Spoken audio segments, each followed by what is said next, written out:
Hi friends, అందరికీ వినాయక చవితి శుభాకాంక్షలు. వినాయకుని గురించి ఒక ఇంపార్టెంట్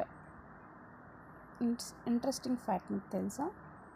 పెళ్ళి కానీ అబ్బాయిలు కానీ అమ్మాయిలు కానీ వినాయక చవితి అయిపోయినాక 3వ రోజు వినాయకుని కదిలించే రోజున గుమ్మడికాయ తీసుకెళ్ళి బూడిద గుమ్మడికాయ హారతి ఇచ్చి దిష్టి తీసి గుమ్మడికాయ కొట్టి, స్వామి నాకు త్వరలోనే వివాహం కావాలని అని చెప్పి కోరుకుంటే 1 year లోపల మంచి వధువు కానీ వరుడు కానీ లభిస్తాడు.